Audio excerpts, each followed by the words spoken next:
It's burglar bars. Burglar bars. It's one of the joys of living in Johannesburg.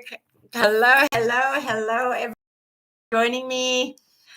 Oh, shucks, I forgot something really important. My love, so sorry. Won't you bring me one of my books, please? All right, live restricted for some audience. Oh, I think someone I blocked maybe perhaps decided to come on. Please, as you're jumping on, I'd love to hear where you're joining me from. I am Tanya Fleischer, the author of the book From Victim to Victor, and I live in Johannesburg in South Africa. Truthfully, not by choice. It just kind of worked out that way. But you know what? God always knows what he's doing, right? I think I had to come to Johannesburg to see what the human race is capable of, quite honestly. Thank you, my darling. And I just wanted to get my book so you could have a look. See, in this book, I literally lay myself naked before the world. I speak about things that people don't normally talk about because my passion and my desire is to absolutely break the silence around abuse against women and children. Well, against people, full stop, because many men are abused as well. So I love to share light on that subject and talk about those things that people don't like to talk about. That is my passion and desire as an evangelist. Hi there. Thank you for joining my live. Hi, Shadow. Thank you for joining my live. If you see me looking to the side, it's because I'm live on YouTube at the same time. As you jump on, I'd really love to just hear from you where you're joining me from. Today, I'm going to be talking about something that has completely rocked my world.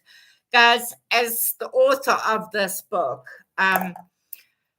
for me to get where I am today, I had to go through hell on earth repeatedly. I had to go through various forms of counseling. I plugged into churches. I went for deliverance. I did the whole thing. All right. And you can read about that in the book. But what happened was, as a raging addict for many, many years, as a young girl, I was repeatedly abused sexually by 7 different people by the time I was 17. And then physically and emotionally as an adult. And it was just, as most addicts do, most victims do, I turned to substance, to escape that emotion. And in a nutshell, I experienced massive, massive breakthrough in my life. I actually ended up dying from an aortic aneurysm 5 years ago. It's 6 years ago now.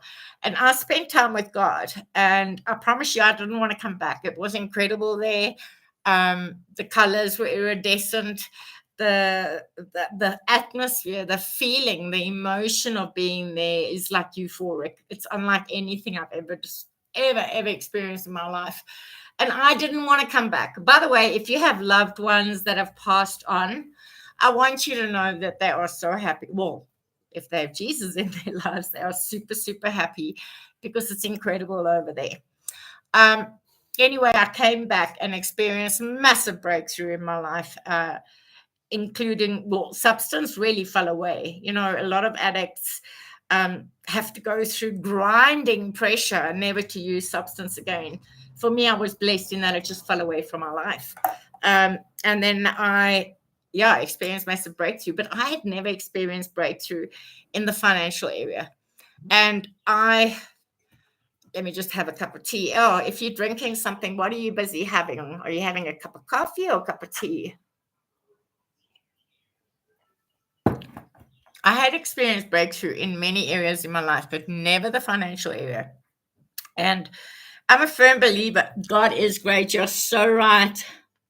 So right. I just want to see if I've missed any messages because currently, guys, I struggle tremendously with eyesight. Is a bit of an understatement. I'm nearly blind at the moment. And I say at the moment because I do believe in miracles. I've just seen way too many in my own life. But what I want to share is in March, I was actually questioning God. And I understand I'm a motivational speaker. I get invited to go and share my testimony.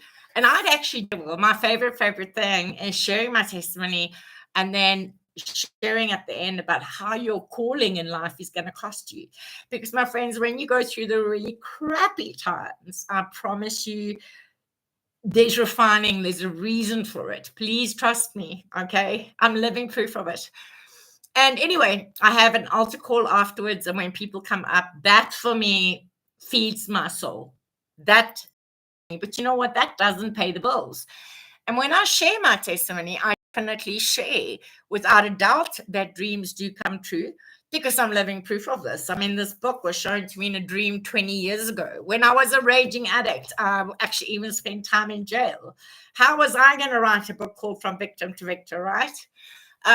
So I'm living proof that dreams do come true. And I do believe without a doubt that God places dreams and desires in our hearts for a damn good reason.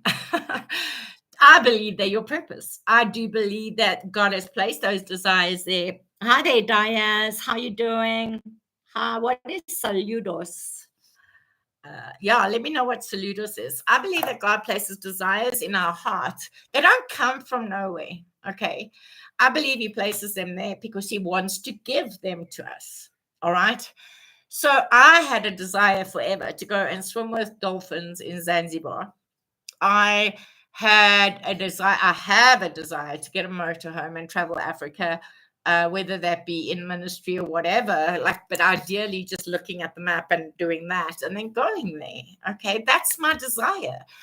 And I have so often seen God provide desire, and the word says he longs to give you the desires of your heart. So back in March, we were literally drowning in debt. We were getting food from our church. How am I going? Yeah, on YouTube. Sorry, YouTubers, I'm neglecting you a little bit.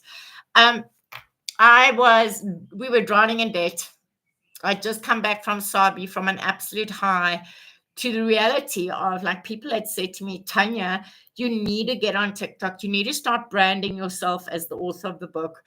You need to do this. You need to find out how to monetize YouTube. And I was like, well, I had been trying to teach myself this stuff. And I felt like I was learning Greek, French, and Hebrew all at the same time. And I was so overwhelmed. So I came back and I honestly